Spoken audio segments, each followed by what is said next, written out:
Sophisticated, elegant Phoebe Beasley is an extraordinary artist, emotionally connected to the art she makes, although sometimes she isn't recognized as an artist at all. I'm a collage artist, a figurative collage artist, so I get my inspiration from people.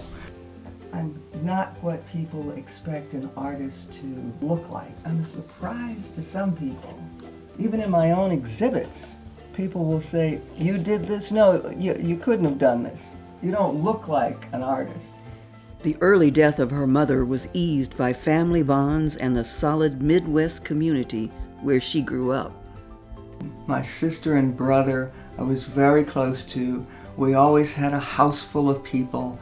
And there were, my stepmother and my father made sure that we had parties. There was church. So I do remember being shy. It made me probably escape into the art.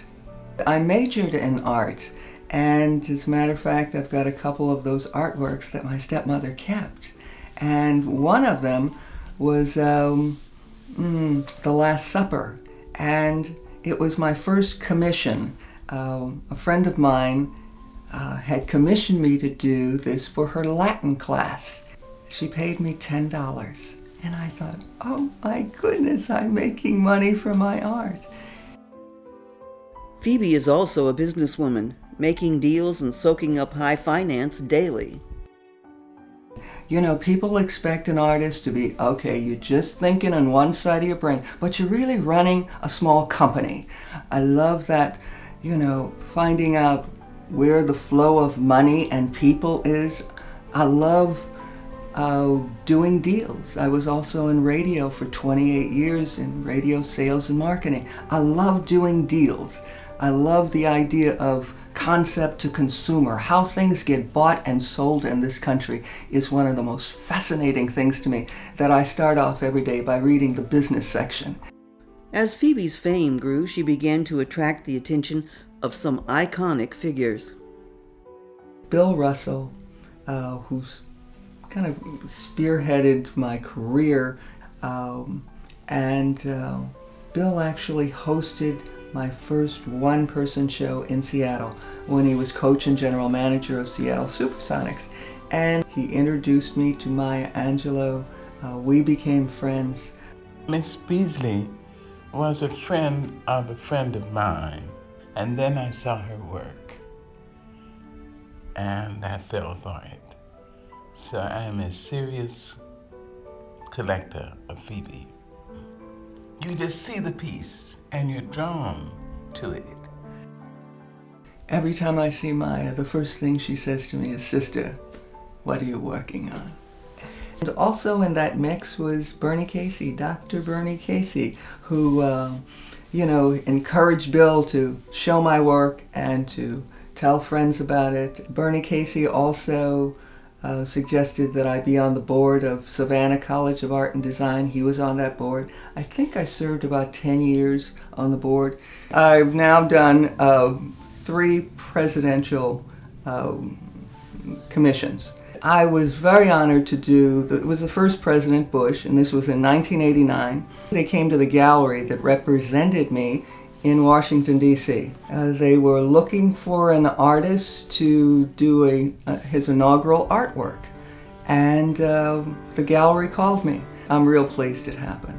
When President Clinton's people said that they wanted to use my work, I thought they will never use it because I did it for President Bush. And when they did, I was even more surprised. And so I was honored that he had me do a monoprint. And so he presented a monoprint to every ambassador, both foreign and domestic, of my work. I was commissioned to do a bust of President Obama. I started thinking about what it is I wanted to do.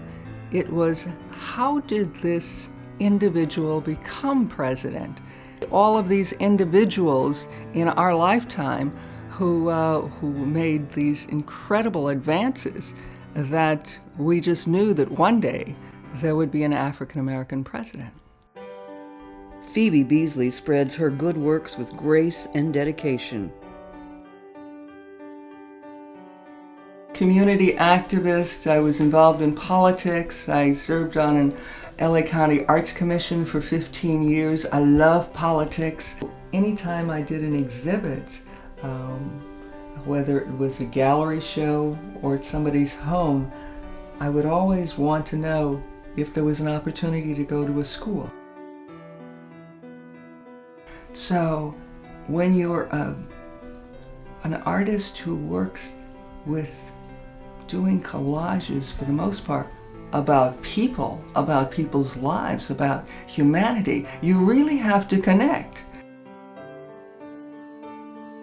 Phoebe Beasley has spent her lifetime connecting with people, art, students, great art collectors, expanded ideas, and she has done it all looking more sophisticated than the average bohemian, relying on her Midwest manners to open doors and her brilliance and talent to keep those doors open. The California African American Museum celebrates the gifts of Phoebe Beasley and is honored to present her with CAM's 2013 Lifetime Achievement Award.